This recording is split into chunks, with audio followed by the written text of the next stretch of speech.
Vamos lá terminar nossos impostos. Só faltou um imposto municipal, né? E aí depois falaremos de suspensão da exigibilidade do crédito tributário, né? Que o nome assusta mais do que realmente é a situação. Beleza, deixa eu passar os slides aqui. Então, nós vimos todos esses impostos estaduais e começamos lá os municipais. Vimos o IPTU e o ITBI. E ficou faltando o ISS. Muito bem. Então, esperando que todos estejam bem, né, pessoal? Entregue o trabalho. Se alguém tiver com alguma dúvida, algum problema, né, pessoal? Às vezes eu vejo que o pessoal costuma não mandar e-mail perguntando, né, sobre o desenvolvimento do trabalho, ou se tá nos moldes ou não, né? Quando eu vejo lá que eu só recebo já a entrega do trabalho, eu apenas corrijo lá e lanço. Tá? Então, essa é uma ferramenta que vocês podem usar, perguntar para o professor se está nos conformes, se falta alguma coisa, etc. Então, usem isso. Beleza. Impostos municipais que faltou para a gente ver, então, é o ISS, o Imposto sobre Serviço, tá? E aí, fica também ali, né, essa outra nomenclatura dele, que é o ISSQN, que é Imposto sobre Serviços de Qualquer Natureza, tá? Só que caiu em desuso esse nome, porque a gente sabe lá que o ICMS, né, que é de competência estadual, ele é um tributo que também incide sobre serviços, né? Mas alguns serviços específicos. Né? Todos aqueles serviços que não são abrangidos no ICMS, ou seja, né, a vasta maioria deles, é abrangido aqui pelo ISS. Tá? O ISS, então, ele está previsto na Constituição Federal, no artigo 156, inciso 3º, também regulamentado pela Lei Complementar 116 de 2003, e lá, né, existe uma lista anexa nessa legislação. Então, se você quer saber se você deve pagar ISS, você vai lá nessa lei e você vai ver, tá? Aqui tem um erro no slide que eu preciso consertar, inclusive acho que eu já vou consertar já para não gerar dúvida, tá? Só que como eu estou compartilhando direto aqui pelo Teams, né, aí eu não consigo mexer em tempo real, então eu vou parar de compartilhar aqui rapidinho e vou colocar o arquivo correto. Então, peraí, vamos arrumar isso aqui, porque ele está falando que é um valor fixo, mas na verdade são alíquotas fixas, né? Então não é um valor fixo pelo profissional, senão você vai achar que como contador você vai pagar sempre o mesmo valor de ISS, não é assim que funciona. Vamos ver aqui se agora vai estar certo.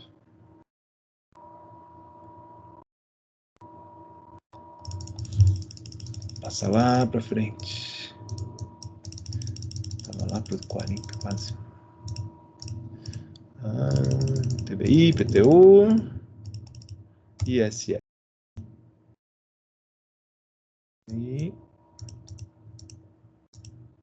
aqui, pessoal, né? Então, lá no artigo 9º, então, do Decreto-Lei 406 de 68, vejam que é uma lei, né? É um decreto, na verdade, mas que tem força de lei ordinária, bem mais antigo, né? De 1968, que vai estar previsto lá, por que os contadores, por exemplo, tá? Não só para contadores, mas profissionais liberais que prestem serviços, aí também recolhem, tá? O ISS, advogados, por exemplo.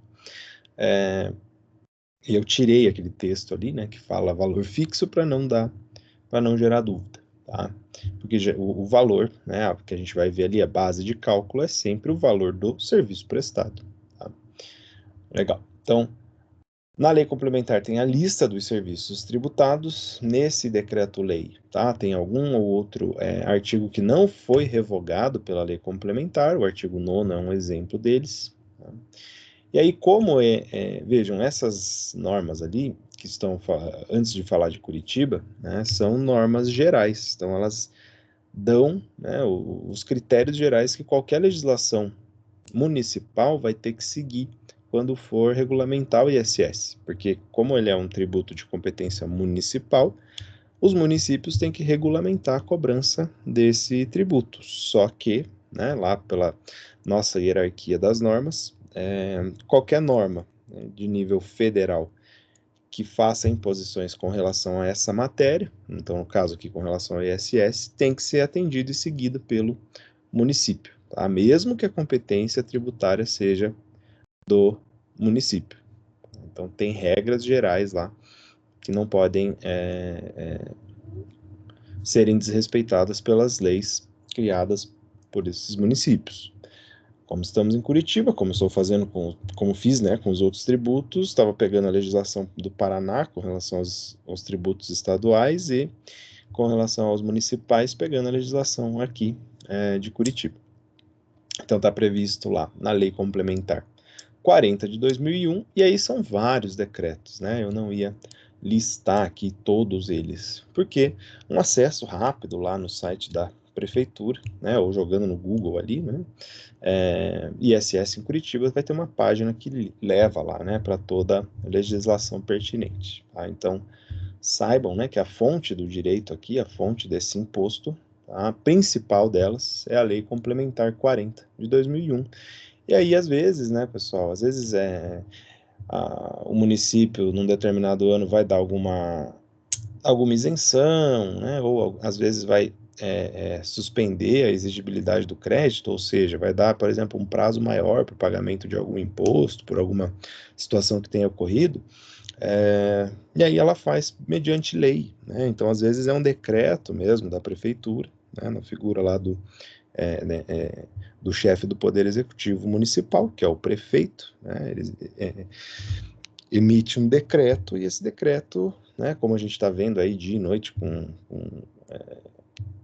como o governo aqui do município tem lidado com o coronavírus, a gente fica vendo decreto, decreto isso, decreto aquilo, porque são normativas do Poder Executivo, né? Então, o prefeito lá que é o responsável por isso. Aí ele pode chegar e resolver, por exemplo, dar uma isenção lá de imposto sobre serviço, né? Até em conta do vírus, por exemplo, né? Para facilitar a vida aí de algum setor, de algum serviço prestado, né? De algum prestador de serviços, ele pode conceder isso, né? Pode conceder, por exemplo, um adiamento no pagamento, né, um prazo maior para pagamento por meio de decreto, tá? Então, por isso que vai acumulando decretos lá no site, tá? Alguns têm prazo, né, e acabam, daí eles ficam riscadinhos lá, ou eles tiram do site, mas tudo que tiver relevante tá lá no site da prefeitura, você consegue acessar,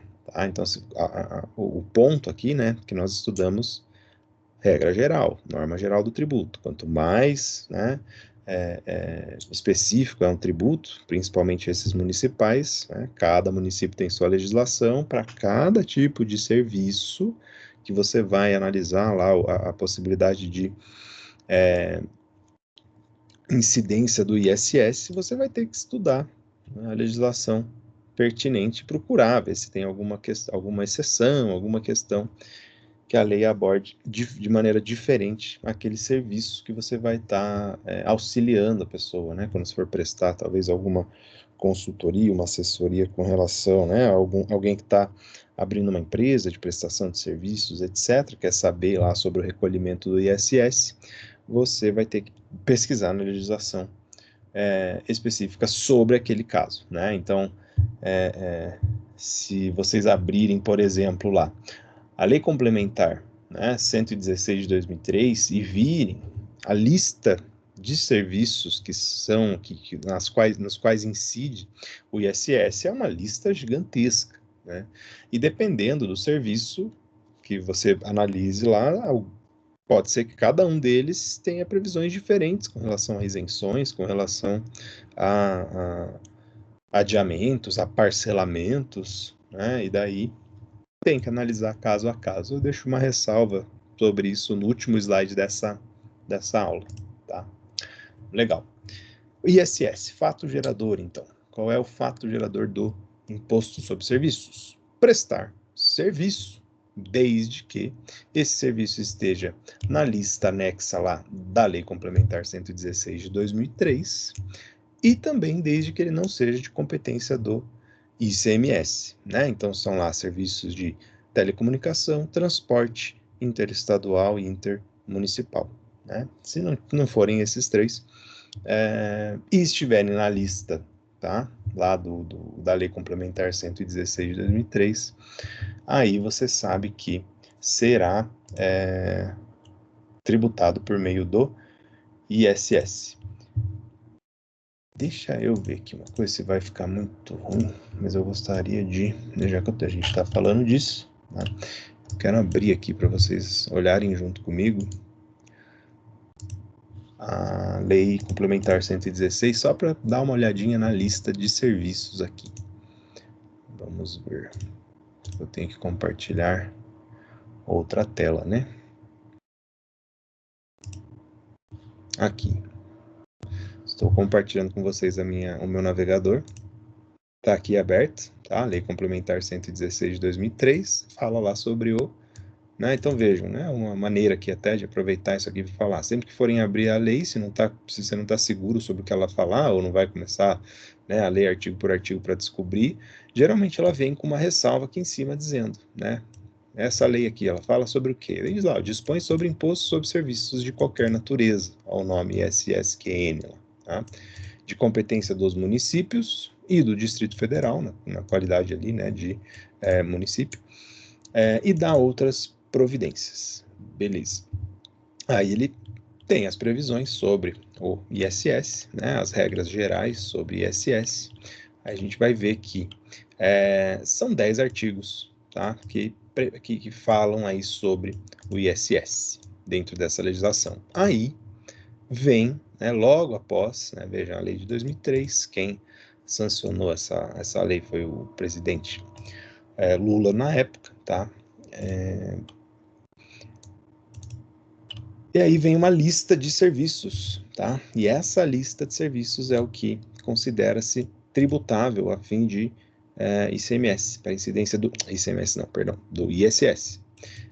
Então, para a incidência do ISS, essa é a lista que tem que se analisar. Então, vejam, né? Vai lá, análise, desenvolvimento de sistemas, programação, hospedagem de dados, textos, etc. E vejam que essa lei, apesar dela ser de 2003, né, tudo que vai sendo inserido a ela, né, por meio de nova legislação, então vejam lá em 2016, tá, foi inserido aqui processamento, armazenamento, hospedagem de dados, texto, imagem, vídeo, páginas eletrônicas, etc., também considerado prestação de serviços, tá? E aí, né, toda vez que alguma norma insere aqui algo, muda, tá, a própria Lei Complementar 116. Tá? Então, não precisa ficar abrindo as legislações que inseriram as normas, né, que inseriram os outros serviços. Tá? Então, aqui vocês conseguem já acompanhar ela bem atualizada. Por isso que às vezes, né, pessoal, até hoje em dia a gente quase não recomenda, assim, né? Ou você mantém lá um código tributário que tem a legislação pertinente, né? Então, às vezes você compra na livraria lá, né, o código, vem o CTN, vem a Constituição Federal e daí a legislação especial, né, a legislação específica, né? Então, fala lá de direito tributário, por exemplo. Só que mesmo assim, né, ela nunca vai ser tão atualizada quanto o site do Planalto, tá? Então, legislação, site do Planalto, tá? Vai sempre estar super atualizado. E olha aqui, né, o tamanho da lista de serviços, tá? Eu só estou rolando aqui a tela para vocês verem, né, que está previsto. Lembra lá nas primeiras aulas que eu falei com vocês que o direito brasileiro ele é positivo, direito positivado, ou seja, tentamos prever todas as normas jurídicas por escrito. E no direito público, né, principalmente no direito privado, o princípio é da estrita legalidade. Logo, a administração pública só pode fazer aquilo que consta em lei, logo, se ela quer tributar algum serviço e está definindo serviços tributáveis, ela vai ter que dizer para a gente quais são os serviços. Então, ela vem aqui, tem essa lista enorme, tá? De serviços. Basicamente, vai aí abarcar qualquer serviço que pode ser prestado no país, tá? Muito bem, então deu para ver aqui, né, que a lista é vasta. Tá? Vamos voltar para o slide. E eu vou ter que avançar eles à mão de novo. Deixa eu ver se eu não consigo fazer isso por aqui.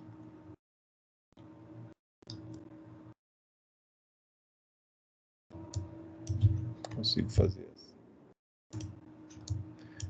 Podia ter um jeito mais fácil, né, de não ir clicando um por um aqui, mas tá, vamos embora.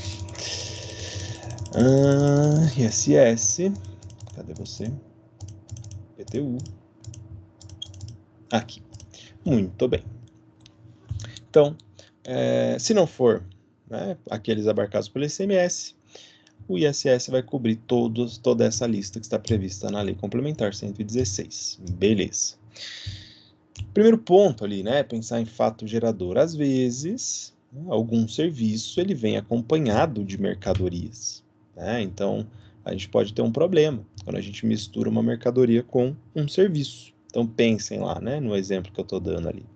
Num restaurante, quando você vai pedir um prato, né, você seleciona lá no cardápio, a gente pega algo aqui, né, bem corriqueiro aí da vida do brasileiro, né, arroz, feijão e carne, né, você pediu lá um bife, né, vem aquele arroz, feijão e a carne. Quando você recebe esse prato, dentro desse prato você tem produtos, você tem mercadorias, né, separadas, o arroz, o feijão, a carne, os temperos que foram usados em cada um desses preparos, né, então sal, pimenta, cebola, alho, sabe Deus que mais que os restaurantes usam aí, óleo, né, tudo isso. E, ao mesmo tempo, com aquele prato você recebe serviços, né? Então, alguém teve que preparar, alguém teve que manusear aquilo, transformar aquele produto, né? Do cru para o preparado, para o cozido, né? O garçom que leva até você o prato, né, na sua mesa, quem vai fazer a higienização da louça depois da refeição, né? Então, veja, misturou tudo. Mercadoria e serviço. Nós temos maneiras de lidar com isso, tá? Quando que vão ser, né? Imagina, a gente está falando de direito tributário, direito público, princípio da legalidade, quem que vai definir essas coisas? É a legislação, né? Então, o que que a gente faz? Primeiro, a gente vê se tem exceção na Lei Complementar 116, tá? A gente já dá uma olhada e já fala sobre exceção, tá? Agora, se não tiver exceção, e estiver listado lá na Lei Complementar 116, vai incidir ISS. Tá? Se não estiver listado na Lei Complementar 116, tá? Aí pode ser que incida o ICMS. Tá? Então, cuidado, tá, com o que vai incidir. A gente viu lá na parte do ICMS que em bares e restaurantes incide, né, o ICMS, mas não pelos serviços, né, pela mercadoria. Aí o que acontece, né, com o ISS? Ele vai ter a mesma base de cálculo, não vai poder ser cobrado. Não posso cobrar dois impostos com a mesma base de cálculo, tá? Então aí incide o ICMS. O ICMS ele vai ter prioridade. Se cobra ICMS, não vai incidir lá nesse caso, tá, o ISS. Mas claro, né, quando for misto, né, quando for misturado produto e serviço, tá? Então, primeiro tem que ver. Não tem exceção na lei, e está na lista da lei complementar, é ISS. Não está na lista do ISS, ICMS, tá? Porque daí a própria legislação já não considerou aquilo serviço, mas vai estar tributando como circulação de mercadoria. Tá? Legal. Havendo exceção, tá? Como que faz? Aí incide os dois, olha só, né? Porque, como eu falei, né, a gente não vai cobrar duas vezes o mesmo tributo sobre a mesma base de cálculo. Quer dizer, dois tributos distintos, dois impostos distintos sobre a mesma base de cálculo. Agora, no direito tem exceções. Tá? Se houver uma exceção, tá? Aí vai incidir os dois. Mas olha como é que a legislação faz. Tá? Há um exemplo lá de um dos serviços que eu extraí da lei complementar, tá? Da lei complementar 116. Diz lá, né, um dos serviços, o item 702. Execução por administração empreitada ou subempreitada de obras de construção civil, hidráulica ou elétrica e de outras obras semelhantes, inclusive sondagem, perfuração de poços, escavação, drenagem, irrigação, terraplanagem, pavimentação, concretagem e a instalação e montagem de produtos, peças e equipamentos. Tá? Então, isso aqui é considerado serviço. Todo o valor agregado nessas atividades aqui, tá? Quando emitisse qualquer nota, né, que tenha como custo lá esse tipo de serviço, incide o ISS. Aí vem a exceção na própria lei. Tá? Então, quando eu falo assim, havendo exceção, é porque a própria lei vai te dizer. Tá? Exceto, ou né, com exceção de. Então, está escrito lá na própria lei. Tá? Aí, esse parênteses aqui não fui eu que coloquei. É o que está é igualzinho, só copiei e colei da legislação para cá. Exceto o fornecimento de mercadorias produzidas pelo prestador de serviços fora do local da prestação dos serviços, que fica sujeita ao ICMS. Então, nessa transação de compra e venda, no fornecimento da mercadoria, aí fica sujeita ao ICMS. Não se misturam as coisas, fica bem separado, tá? Vejam que em bar e restaurante não se separam as coisas. Né? Você está prestando o serviço, mas o que é cobrado é o ICMS, né? como circulação de mercadorias. Tá? E aí não incide lá o ISS. Muito bem. Por exemplo, tá? Assistência médica. Tá?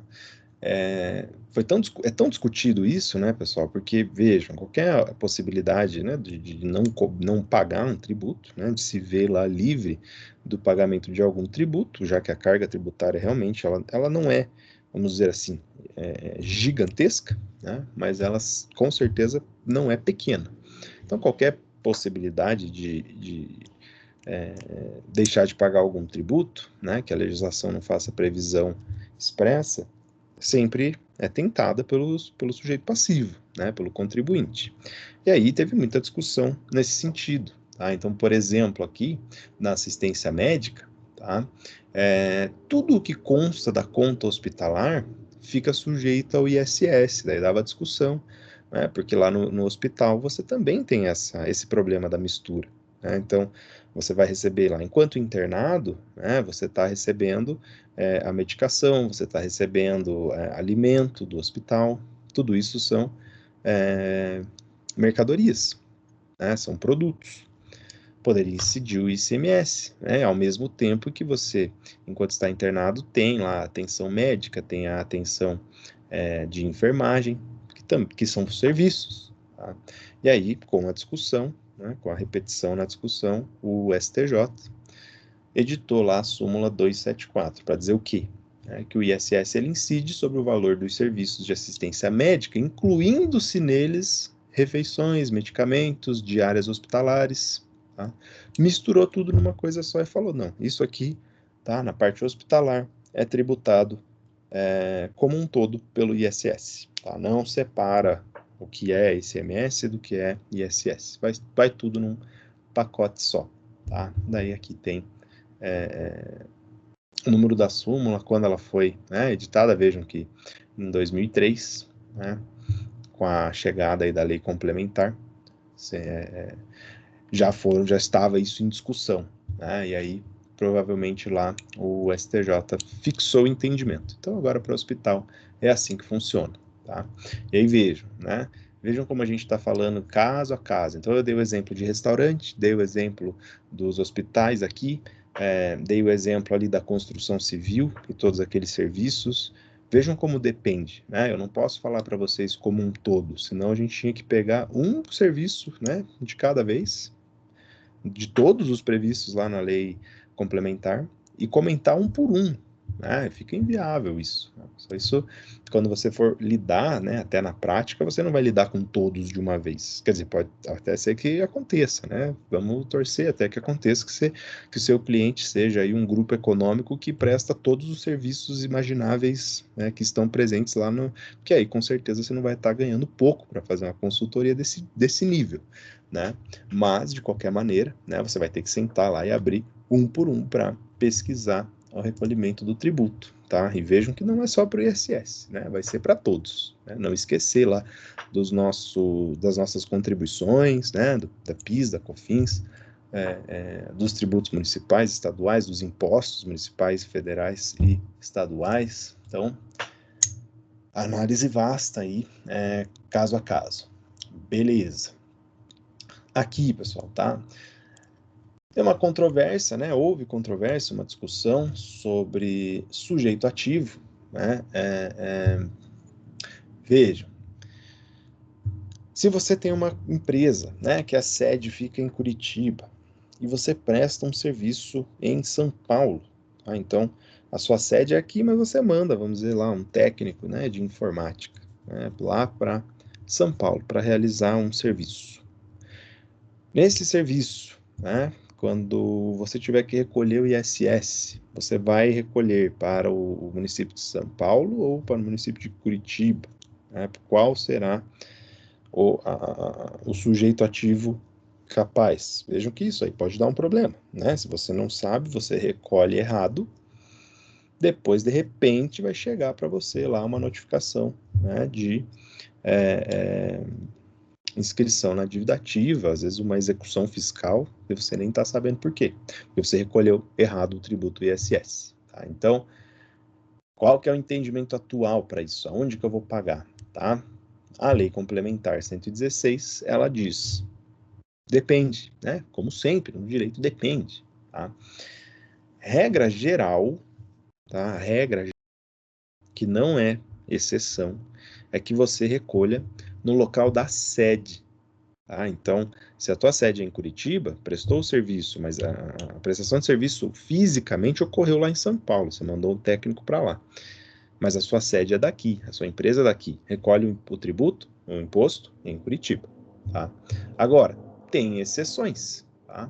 Vejam lá que no artigo 3º temos exceções do inciso 1º ao inciso 25. Tá? Então tem que analisar também, né, para saber, putz, onde que eu vou recolher, tá? E daí vai vir lá esse tipo de exceção, tá? E eles usam daí, dependendo do tipo de serviço prestado também. Então, por exemplo, o inciso 3º aqui do artigo 3º fala assim, que vai ser devido no local da prestação do serviço. Tá? Então, ou seja, se você mandou para São Paulo alguém fazer algo, vai ter que recolher lá em São Paulo, quando for execução da obra, no caso dos serviços descritos no subitem 7.02 e 7.19. Aí você vai ter que ir lá olhar o que é o 702. Você vai ver lá que o 702 é o que eu dei o exemplo, né, da construção civil, tá? Obra de construção civil, hidráulica, elétrica, etc. Se você mandou um prestador de serviço realizar uma obra fora da onde é a sede da sua empresa, você recolhe o ISS no outro estado, tá? Ou no outro município, no caso. Aí seria a competência, por exemplo, né? O dinheiro iria lá para o município onde o serviço foi efetivamente prestado, não onde é a sede da sua empresa. Tá? Então, vai ter que analisar também. Muito bem. Base de cálculo.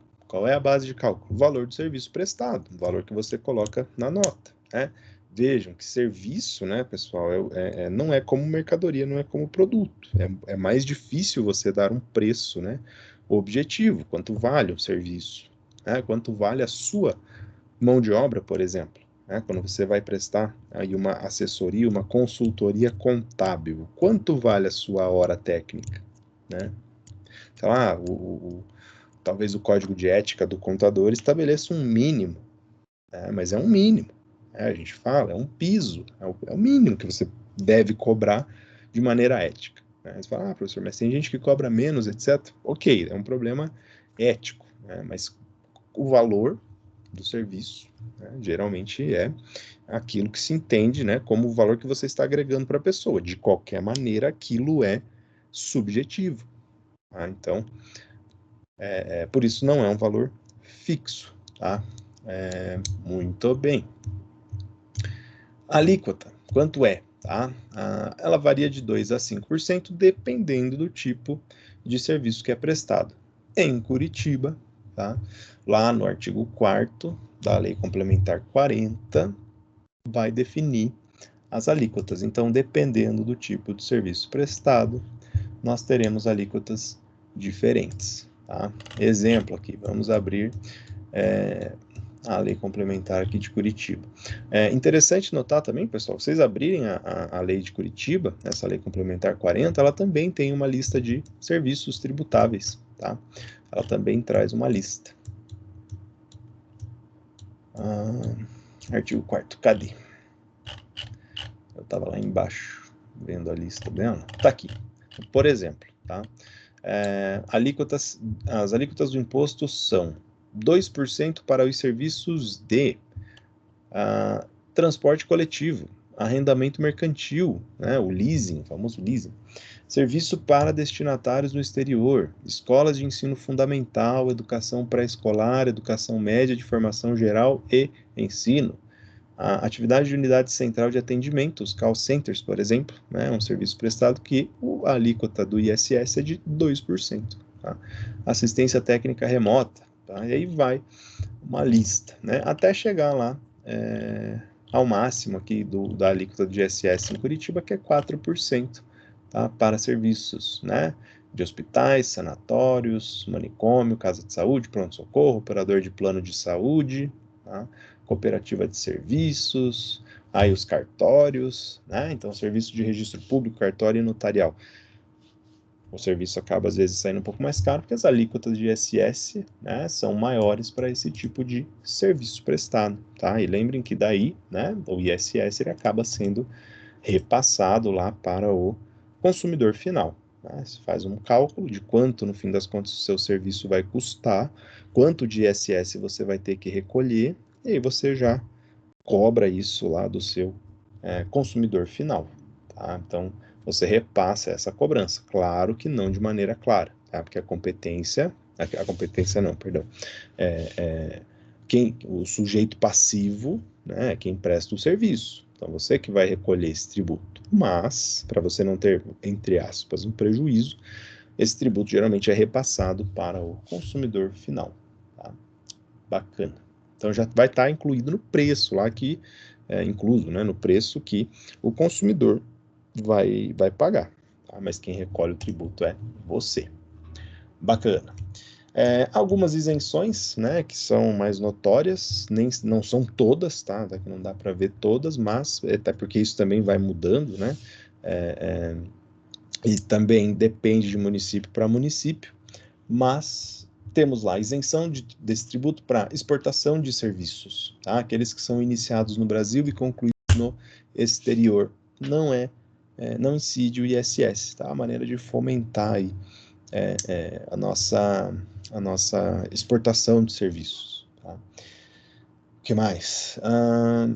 Sobre locação, tá? Então, o serviço lá é considerado, né, serviço de locação para fins de ISS? Não, tá? E tem uma súmula vinculante, olha, quando está SV aqui, é porque é uma súmula vinculante, ou seja, né, ela vincula todos os órgãos do Poder Judiciário, eles são obrigados a obedecer esse entendimento do Supremo Tribunal Federal.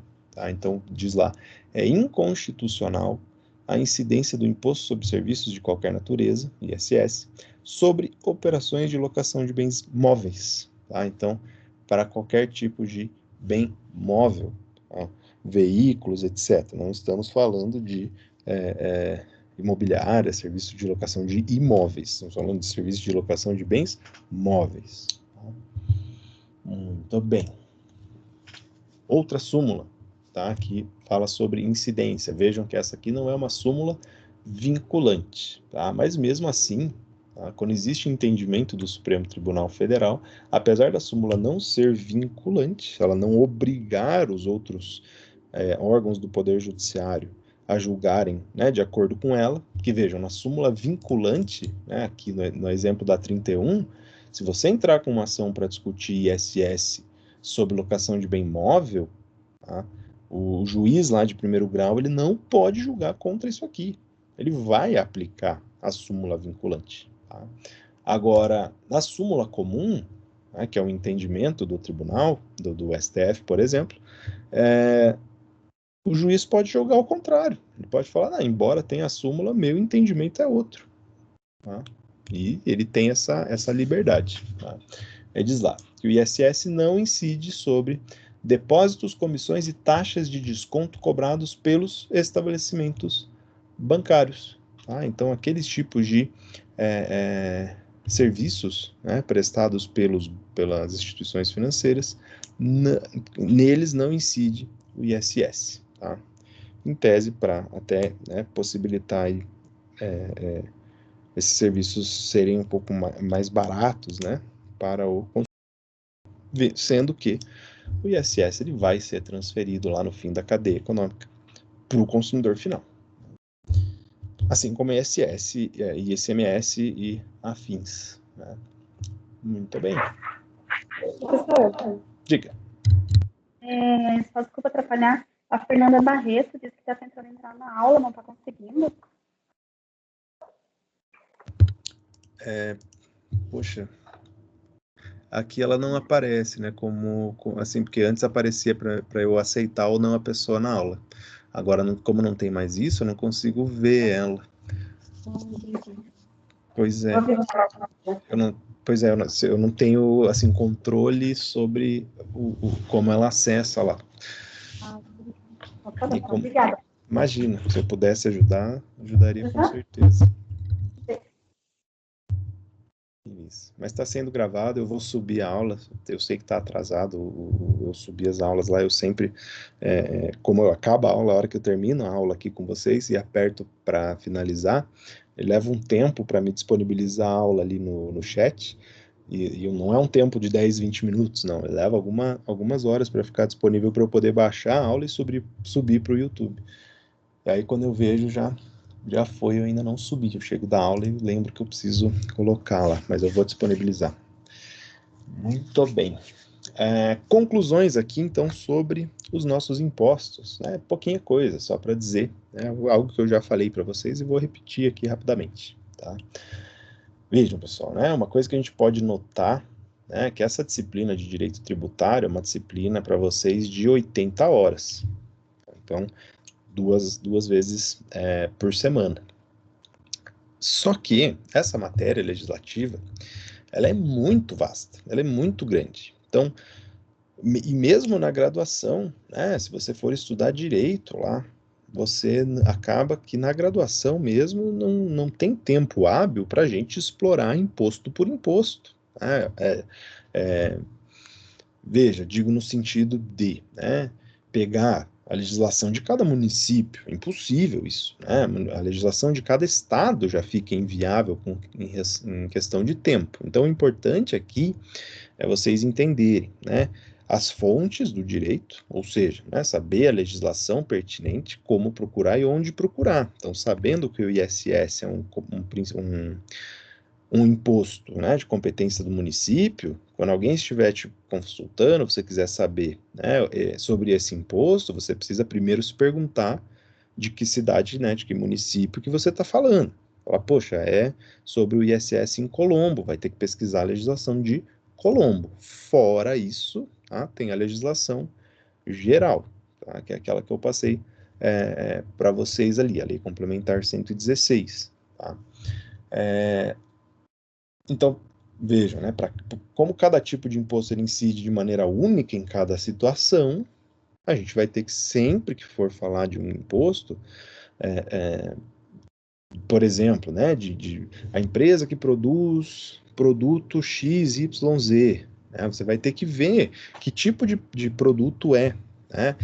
As peças são importadas, compõem o produto, será que não vai ter isenção lá do imposto do ICMS, por exemplo? Né? Será que a alíquota vai ser a total ou será que vai ser tratado como importação, né? Porque as peças são importadas? E qual é o tipo de serviço que ela presta de transformação? É tal serviço. Então a gente tem que ver se às vezes a legislação não tem, por exemplo, algum benefício, né? Alguma isenção. Falar, não, para esse tipo de serviço não é cobrado, às vezes, lá o ICMS, né? E isso é um por um, tá? Não adianta, tem que ser caso a caso. A gente não consegue alcançar tudo de maneira hipotética, tá? Então, é necessário a leitura da legislação, tá? E veja, estou falando aqui para a gente poder enquadrar cada possibilidade de análise de um imposto, tá? Então vejam que hoje, né, pessoal, eu não sei, não é só dentro, eu acho, do direito, acredito que dentro das ciências contábeis, né, cada vez mais os profissionais, né, que são contratados, empregados que são melhor remunerados, são os que lidam com o direito tributário. Né? Por quê? Porque vejam a complexidade do tema, não só, né, na dificuldade ou na questão de cálculo, mas na quantidade, né, de matéria que tem para a gente estudar. Né? Então, e cada empresa é uma empresa. Né? Não vai ser uma pessoa que vai saber tudo sobre todos. Né? Não dá, é muita norma, é muita legislação. Então, por isso também é um campo com bastante procura, né? Com bastante demanda de profissionais, porque você tem que se dedicar, né, especificamente a um ramo. Então, aquela empresa que presta, por exemplo, serviço hospitalar, né, ela vai ter toda uma legislação, entendimentos específicos para aquela prestação de serviços, dependendo, né, para como incide, né, ou os outros tributos, né, todos os tributos, vamos colocar assim, em que a pessoa vai ter que se especializar. Então, não dá, tá, para estudar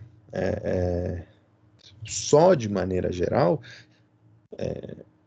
para além, né, digamos assim, quando um cliente te procurar lá no seu escritório de contabilidade, por exemplo, né, você vai ter que pesquisar sobre aquele serviço, sobre aquilo que ele está te trazendo, sobre a empresa dele, sobre o que ele faz, como ele produz, o que ele produz, etc. Quando essa situação aparecer, tá? Então, quando eu falo isso, pessoal, né, não é para ler a legislação inteira para fazer a prova de tributário agora do segundo bimestre, que a gente vai tratar de imposto em espécie, né? Não, eu vou trazer na prova questões de caráter geral, tá? Como seriam cobrados, por exemplo, num concurso público.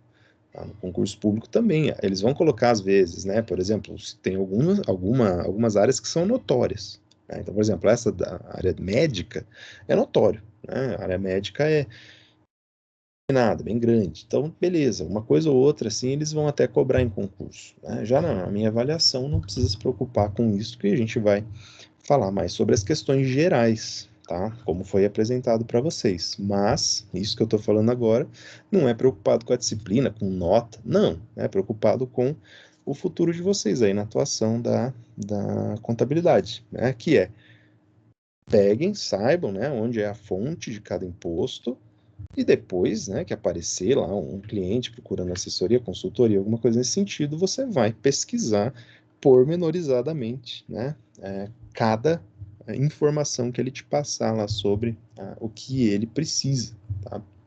Muito bem. Então, aqui a gente encerra, tá, o estudo dos tributos em espécies, em espécie. Então, para todos os impostos federais, municipais, estaduais, nós falamos, cobrimos um por um, falamos de taxa, falamos de contribuição de melhoria, de contribuições, falamos de imposto lá, né, residual de guerra, aquele extraordinário, falamos de empréstimo compulsório, então de tudo isso a gente tratou em caráter geral, tá? E essa é a ideia.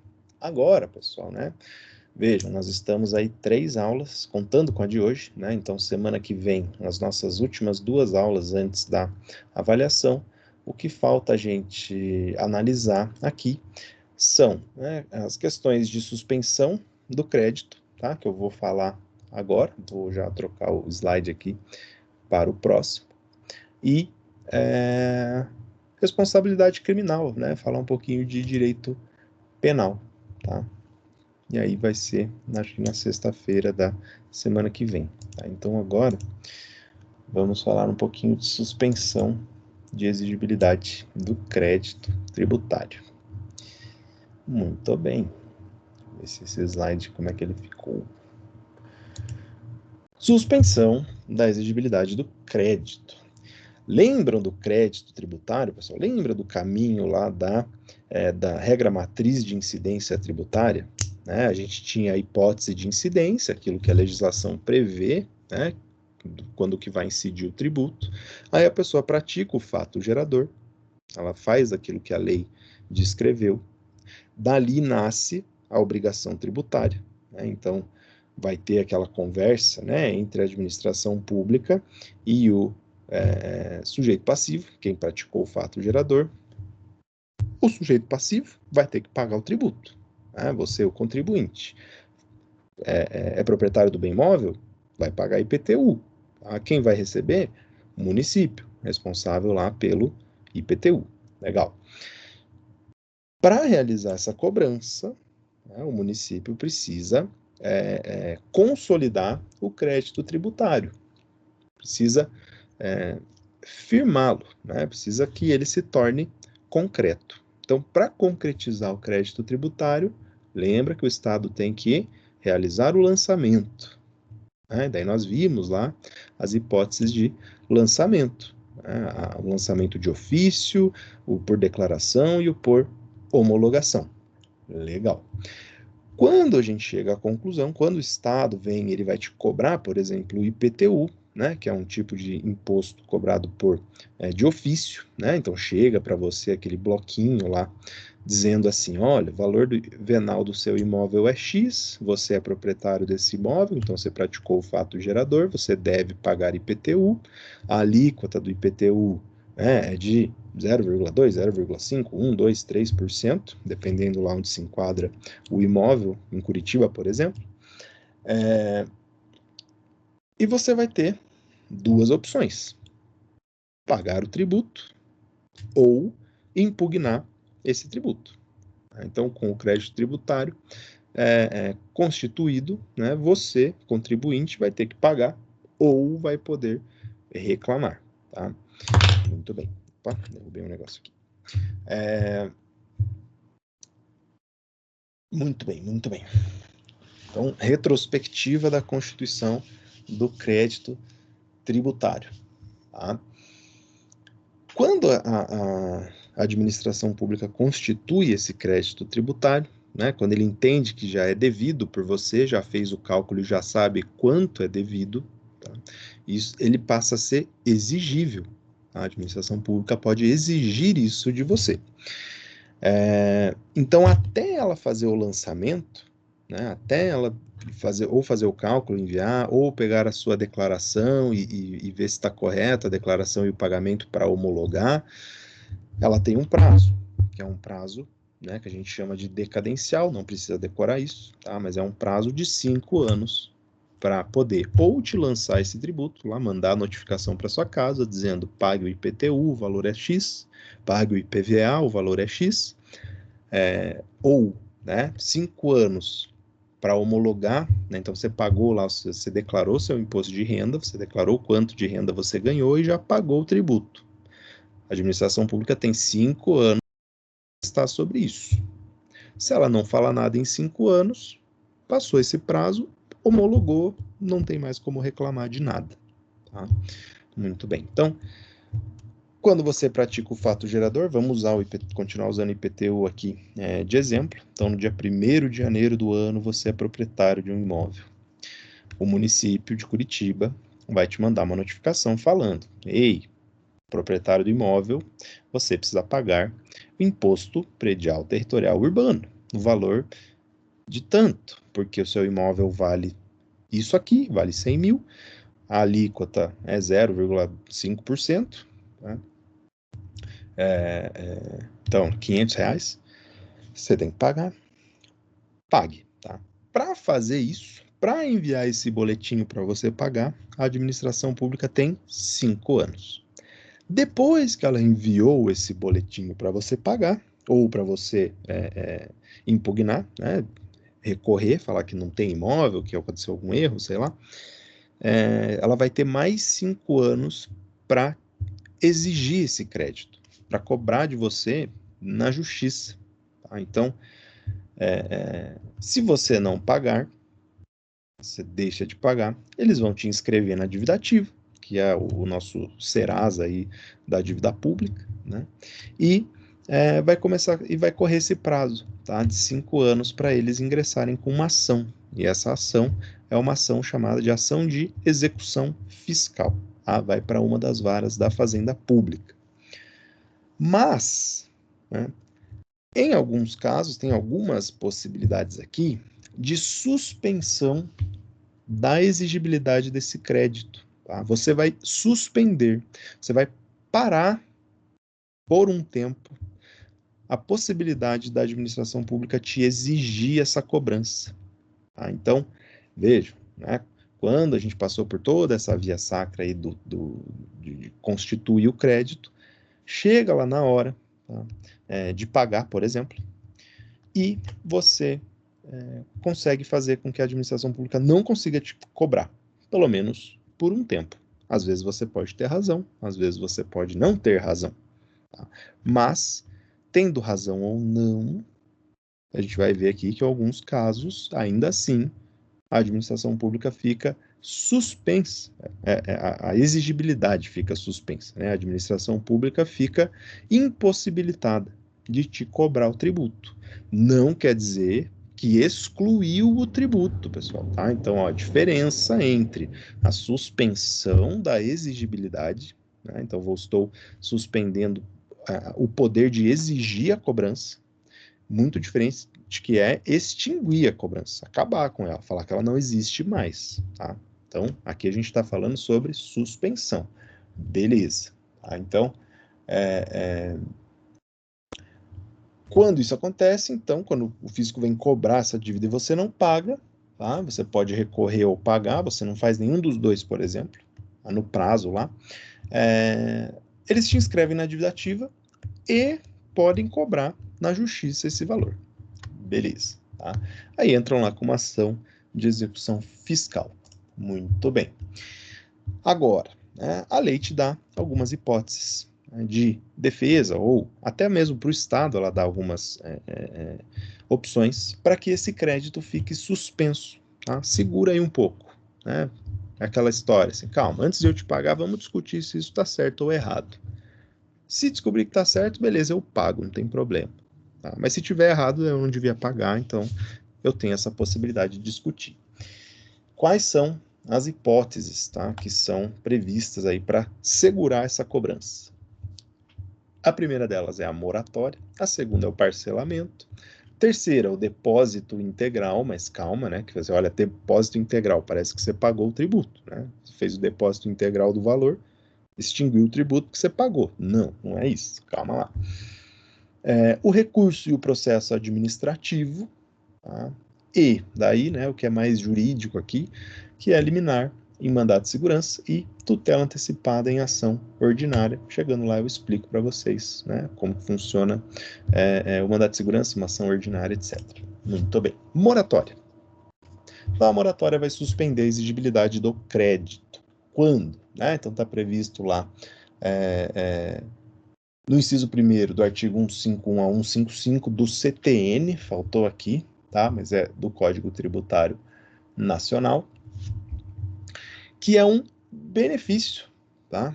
Que a administração pública pode te dar, tá?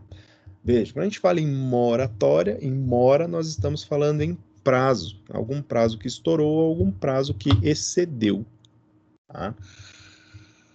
Às vezes, pessoal, né, acontece, né, da administração pública entender alguma dificuldade que ocorreu na economia, no tempo que seja, e ela te dá um prazo maior para pagar o tributo, né? Então, digamos lá que você tinha que pagar o tributo em 30 dias, né? E aí ela vem e fala, não, você pode pagar em 80, em 90, em 120, em um ano. Te dá essa possibilidade, tá? Essa é a moratória. A moratória, ela pode ser de caráter geral ou individual, tá? Quando ela for de caráter geral, né, fala em caráter geral, é porque vai aplicar-se para todos, tá? Aplica para todo mundo. Então, a lei, vejam, né, aqui, direito tributário, ramo do direito público. Direito público, princípio da legalidade, estrita legalidade. O Estado só age mediante lei. Então, né, para poder conceder moratória, o Estado tem que fazer por meio de lei. Tá? Então tem que existir uma lei. Não adianta o auditor da Receita Federal ir lá na sua empresa e falar assim: não, não, te dou um prazo aí mais para você pagar. Tá? Te dou uma semana a mais para você pagar. Tá? Não dá, não funciona assim. Por quê? Porque depende de legislação. Tá? Se não tiver lei, não vale. O Estado nem pode agir. Legal. Então, na de caráter geral, né, já está falando no próprio nome, é de caráter geral, se aplica para todos os sujeitos passivos. Tá? Então, essa lei ela vai aumentar o prazo de pagamento, sem que esses sujeitos passivos precisem mostrar algum requisito pessoal. Tá? Fica em caráter geral. Muito bem. Então, por exemplo, né, em detrimento de umas dificuldades econômicas que eclodiram com o surgimento do coronavírus, a União ela aumenta o prazo para o pagamento da COFINS, do PIS, né? O PIS-COFINS, né? Os dois são pagos, são calculados separados, mas são recolhidos juntos, né? Então, veja, né? O Estado vem falar, olha, né? Em caráter excepcional, por decorrência da pandemia causada pela Covid-19, haverá uma moratória, né? Às vezes não falam esse nome, né? Só falam assim, será dilatado o prazo, ou será aumentado o prazo para recolhimento da PIS/COFINS, né? E aí dá um prazo lá, quanto tempo a mais. Tá? É isso, de caráter geral, aumenta o prazo do recolhimento do tributo. Vejam que às vezes, tá, você já está devendo PIS/COFINS. A administração pública, inclusive, está para te inscrever na dívida ativa. Aí vem essa norma e aumenta teu prazo. Suspende a exigibilidade do crédito. A administração pública não vai poder te inscrever na dívida ativa nesse prazo, porque ela está te concedendo moratória. Você se encaixa aí nesse benefício. Tá? Legal. Já em caráter individual, aí a gente seleciona um grupo específico de pessoas, né? Geralmente é um ramo aí da economia que não vai ser afetado, quer dizer, que vai ser afetado pela moratória, tá? Então, esses sujeitos passivos, eles vão ter que demonstrar que eles se enquadram no requisito, né? E aí vai vir lá uma decisão administrativa, tá? Dizendo quem que vai ter direito ao benefício ou não, tá? E ela vai definir, delimitar quem é que vai ter e quem é que não vai ter, tá? Então, dou outro exemplo aqui, né? Produtor de café, pessoal, aí no norte do Paraná, por exemplo, né? A gente enfrenta um grave período aí de frio, geada, né? A geada, ela destrói o cafezal, né? Aí devasta todo o cafezal.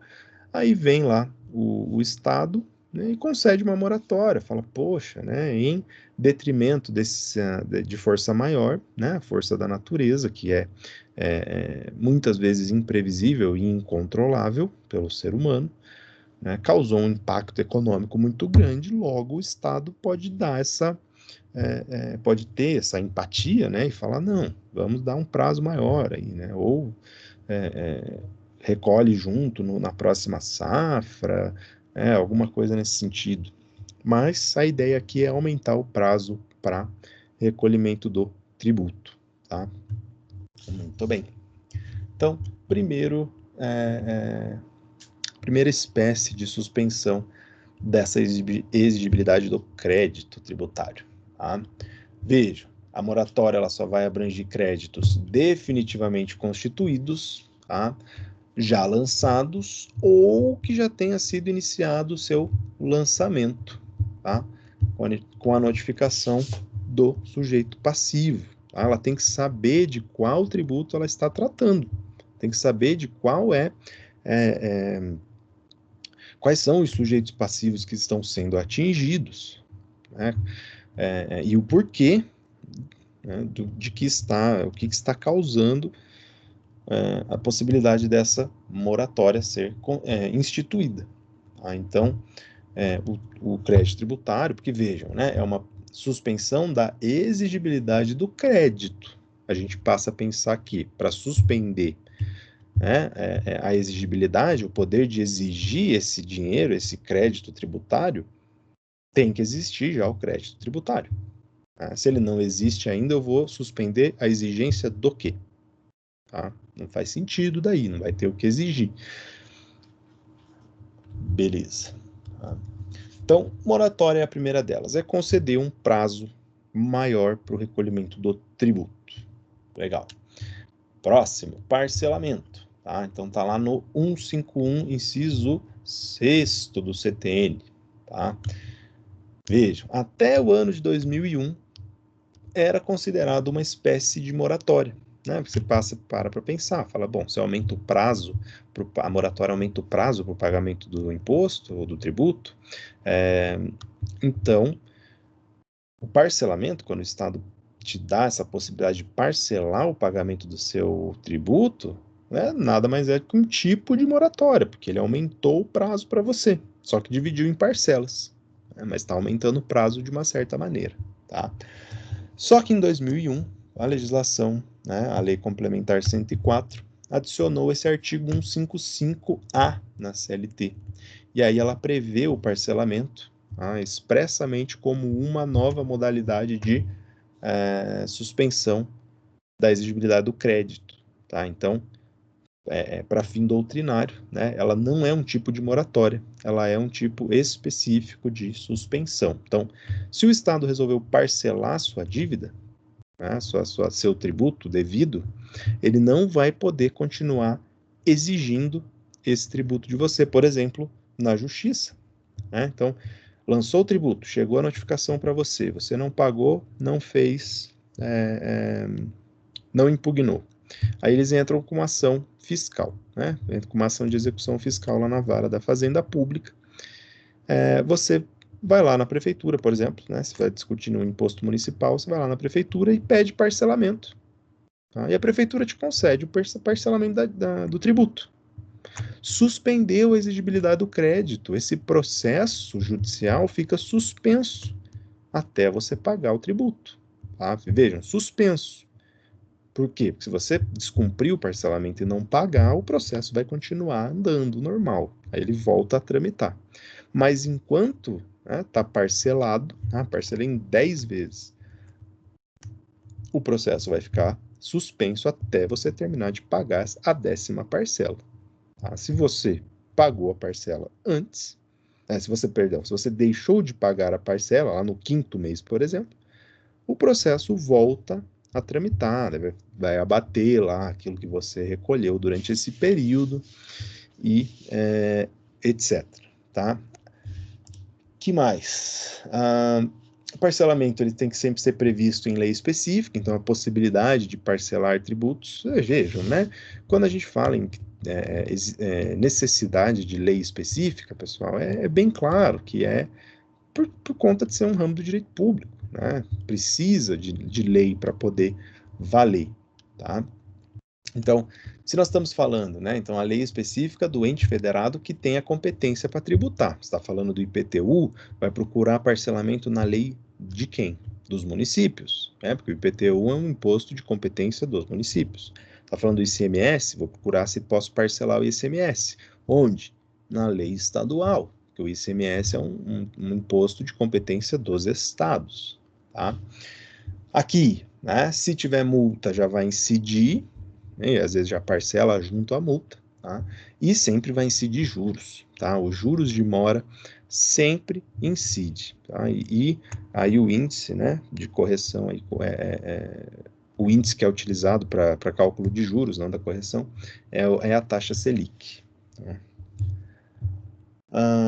Que mais? Né? Empresas em recuperação judicial, né? Então, não sei se vocês chegaram a ver isso em alguma disciplina de direito empresarial, mas a empresa, né, quando ela está quebrando, ela está mal, bem mal das pernas aí, ela tem a opção de decretar a falência, né? E aí sanar suas dívidas da melhor maneira possível, como a legislação impõe, né, uma sequência lá de pagamento para os credores, ou ela pode requerer uma recuperação judicial, né? Então, o administrador vai... e daí, quando eu falo administrador, não estou falando do profissional de administração, tá? Estou falando de quem administra a empresa. Pode ser um administrador, pode ser qualquer um contador, um advogado, qualquer, uma pessoa qualquer, né? Não tem necessidade de formação, inclusive, que a lei não exige. Mas você vai ter um administrador dessa recuperação judicial que vai fazer um planejamento. E ele vai apresentar isso na justiça, vai falar, juiz, olha, a empresa está arrebentada, está devendo imposto, está devendo verba trabalhista, tem processo trabalhista, tem fornecedor para receber, e a gente não está conseguindo pagar da maneira que os contratos foram feitos, então está aqui meu plano de recuperação judicial. Eu vou pagar tal fornecedor dessa e dessa maneira, vou pagar as dívidas trabalhistas assim, assim, vou pagar os tributos, eu quero pagar dessa e dessa forma, quero parcelar aqui, né? E aí na justiça, né, o juiz analisando aquilo e vendo, né, que é um bom planejamento, que realmente tem um interesse da empresa, né, de se manter ativa, continuar gerando riqueza, continuar contribuindo para os direitos sociais, principalmente para o direito do trabalho, gerando empregos. Ele pode deferir isso e falar, não, realmente, né, esse plano que você apresentou é bom, parece que vai funcionar, porque bem calculado, etc. Não vai prejudicar demais os credores, né, nem a administração pública, nem os trabalhadores, e ele decide, tá? E daí esse parcelamento, que é feito lá dos impostos, né, os tributos devidos na recuperação judicial, tá? Tem um parcelamento próprio, tem uma previsão própria, tá? Mas daí aqui, né, pessoal, quando chega nesse ponto, aí já depende de ação judicial. Vejam, a recuperação judicial vai estar numa ação. É um ramo muito interessante aí para quem tem interesse, né, em lidar nessa parte jurídica também, né, porque você não vai tocar o processo, mas, para vocês eu falo, em ser administrador de recuperação judicial, né, como contadores. Então, a empresa está quebrando, ela procura você para montar um plano de recuperação judicial. E aí você traça lá um projeto, cria um projeto e traça um plano para conseguir reerguer a empresa, tá? E a justiça pode decidir, né, e aceitar isso. Fala, não, realmente é um bom plano, acho que vai funcionar, e o juiz te dá essa chancela. Aí você está pagando, por exemplo, lá, você tinha que pagar um fornecedor R$ 15.000, você diz que vai conseguir pagar isso em sei lá, 5 parcelas de R$ 3.000. Né? E o juiz pode aceitar. Se o juiz aceitar, tá, o fornecedor ele pode vir lá se defender, mas a grande chance é de que você realmente, por força de autorização judicial, consiga, né, pagar essas prestações dessa forma. Tá? Então, aí, obviamente, né, estou sendo extremamente simplista, geralmente a empresa que ela está nesse ponto de pedir recuperação judicial, ela está bem enrolada, com muitas questões, né, e é por isso, né, que eu sugiro esse ramo de atuação para quem é do ramo tanto da administração de empresas quanto da contabilidade, que é remunerado, é bem remunerado, né, esse serviço. Você vai estar para ir lidando com o patrimônio todo de uma empresa, né? Se você recupera essa empresa judicialmente, A tendência à remuneração é sempre ser muito bacana. Então, é interessante, existem cursos aí nesse sentido, né, para se especializar nisso. Bacana. Então, continuando o parcelamento, tá? Diferença entre moratória e parcelamento, então, tá? A moratória, ela geralmente surge de alguma situação, tá? De caso fortuito ou força maior, então, que nem eu dei o exemplo ali, né? Do cafezal, né? Ou da pandemia, do Covid, né? São situações excepcionais que ocorrem que a gente não tem controle, né? Então, por um deslizamento de terra, né, afeta lá um determinado setor, né? Uma montadora, por exemplo, né? E aí, para conseguir facilitar, né, a recuperação dela, o Estado concede uma moratória, fala, não, paga esses tributos aqui, né, o ano que vem, por exemplo, né? Então, decorre de alguma situação nesse sentido. Já o parcelamento, não. O parcelamento não decorre de nada disso, de dificuldade, de alguma coisa que venha sem controle, né? Que venha por força da natureza, por exemplo. Não, é mera política tributária. Né? Às vezes, naquele sentido, assim, bom, se parcelado ele vai conseguir pagar, melhor que pague parcelado que não pague. Né? Que tem ação fiscal, aí lá na ação de execução fiscal a gente sempre tem custo, né? Então o Estado está pagando o juiz, tem o custo do processo, que já é do Estado, tem o custo do advogado do advogado público, né? No caso da União, lá da Advocacia Geral da União, dos procuradores dos estados, dos procuradores do município. Então, tudo isso é custo para o Estado.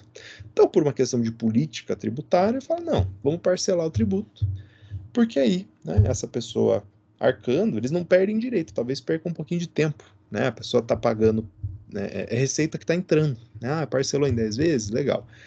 Pagou a primeira parcela, pagou a segunda, está recebendo, né? E consegue fazer planejamento com esses valores, etc. Aí, deixou de pagar no terceiro mês, né?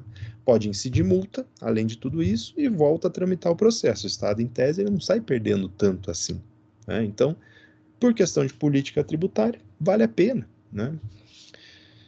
Conceder a possibilidade do parcelamento, né? O famoso Refis lá, por exemplo, é um programa de parcelamento.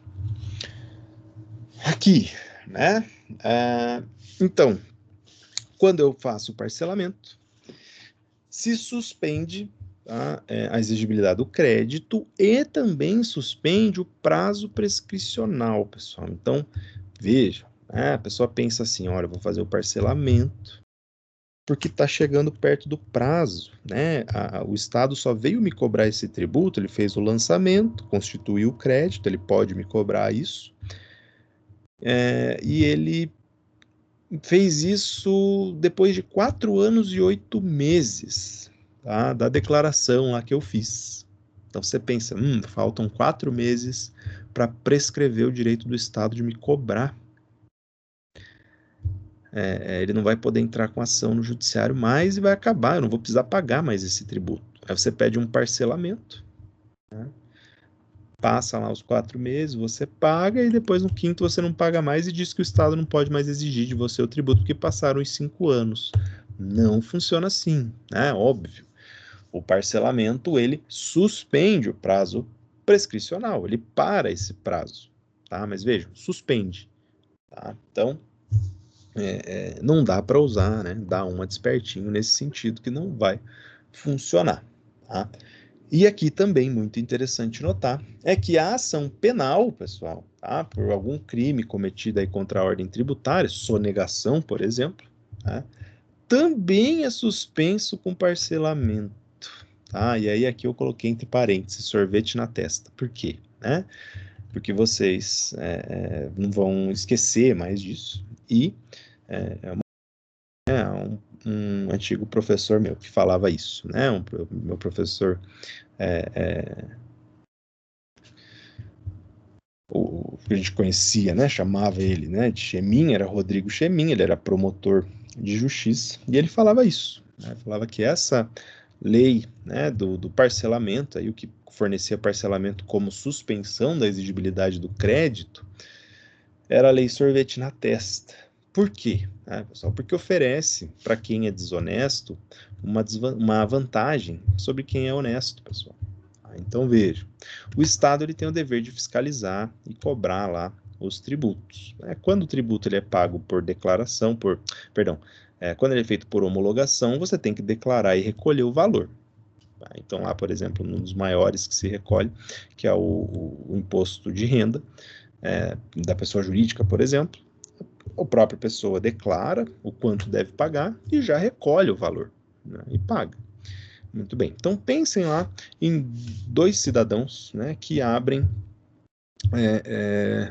vamos escolher uma área de um ramo, sorveterias. Né? Então, são 2 sorveterias na mesma rua. Um deles, pessoal, né, tudo que ele recebe, ele tem escriturado, ele recolhe o ICMS corretamente, não vou colocar ICMS, ele recolhe todos os tributos da maneira correta. Né? Como eu falei para vocês, os tributos geralmente são repassados para o consumidor final, e isso, né, tem esse impacto no preço final do produto. E essa pessoa, então, como ela recolhe todos os tributos cobrados, ela tem um preço, né, muito maior no seu produto do que o concorrente, né? Aquela outra loja que eu falei ali, que também vende sorvetes na mesma rua, que não recolhe tributo nenhum, trabalha na informalidade, ou clandestinidade, né? Então tá ali cometendo crimes de sonegação, etc. Mas, né, como isso depende da fiscalização da administração pública, o que, né, tem se tornado cada vez melhor, mas ainda assim não é perfeita, né, não é ideal. Esse vendedor de sorvetes ele vai ter um custo, né, muito mais baixo, que vai refletir para ele num valor de venda muito menor. Ele não está pagando nenhum tributo, então ele é uma afronta à concorrência. Né? Enquanto lá o cara honesto está vendendo sorvete a R$5, R$7, R$8, ele está vendendo a 2, 3. Né? Você fala, não, por que eu vou tomar o sorvete ali, né, de 8, se eu posso tomar o sorvete de 2? Claro, para o consumidor, né, que não tem a obrigação de exigir lá se o fornecedor, porque a responsabilidade é do fornecedor, né, de recolher o tributo, você não vai entrar, né, na sorveteria e perguntar, você está recolhendo os tributos corretos? Claro, vocês podem até fazer isso, né, porque vocês vão falar, não, se não tiver, eu sou contador, tá aqui meu cartão, a gente pode, né, organizar seu negócio para não dar problema no futuro e tal. Mas geralmente não se faz isso, né? Você vai tomar um sorvete, pelo amor de Deus, você não está pensando no direito tributário 24 horas ali, né? Para fazer esse tipo de análise. Muito bem.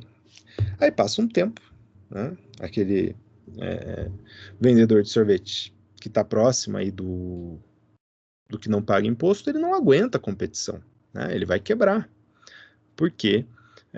Ele não consegue, às vezes, nem entender. Fala, não é possível, né, que aquele cara esteja vendendo o mesmo produto que eu por um preço muito mais baixo e eu não consigo, né? Que preço que ele pega, qual é o fornecedor desse cara que eu quero saber, porque ele está pagando muito menos do que eu no produto. Só que passa um tempo, né, vem a administração pública aí, descobre lá essa fraude, né? Descobre. E daí isso é crime, né, pessoal? A legislação penal, ela vem tentar coibir esse comportamento, né, com pena de prisão prevista. Né? E aí é feito lá, né, o lançamento do tributo, vão cobrar uma multa dessa pessoa. Só que veja, né, a margem de lucro, né, que ele obtinha, né, vamos dizer, eu falei R$2, R$3 para atrair muita atenção, mas se ele cobrasse R$1 a menos já era o suficiente para atrair muita atenção. Né? E ele pode usar esse dinheiro que não pagava imposto para reinvestir muito mais e crescer o negócio dele muito mais. De todo aquele tributo que ele deixou de recolher, né, e se tornou crime de sonegação fiscal, fora, né, o tributo devido, ele sofre lá uma ação penal, tá? E ele, com certeza, já está bem estabelecido com o negócio, etc. Chega essa ação penal, tá lá o cara que quebrou e fala, eu sabia, né? Tá aí o motivo. O cara era bandido, né? Não recolhia o imposto, sonegava, então cometeu crime. Tá certo, agora sim, né? A justiça será feita, essa pessoa vai ser presa. Essa pessoa se ferrou na vida, agora já era para ele. E aí vem, né, a legislação brasileira e concede, né, a ele um parcelamento desta dívida. Né? Ele fala, não, mas eu pago então o imposto. Pode deixar, eu pago. Mas eu vou solicitar um refis. Né? Ou, né, qualquer outro programa de parcelamento, solicito parcelamento. Quando ele solicita esse parcelamento, a exigibilidade do crédito fica suspensa. E com isso, suspende a ação penal também, pessoal. E se ele pagar, né, for pagando as parcelas aí desse imposto não pago, né, quando ele termina de pagar, a ação penal é extinta, ele não é punido. Né? Então, o que sobra, né, para aquele cara que foi honesto e pagou os tributos? Né? Enfiar o sorvete na testa, porque ele foi trouxa, né? Quase como se o Brasil desse uma vantagem para quem quer ser desonesto.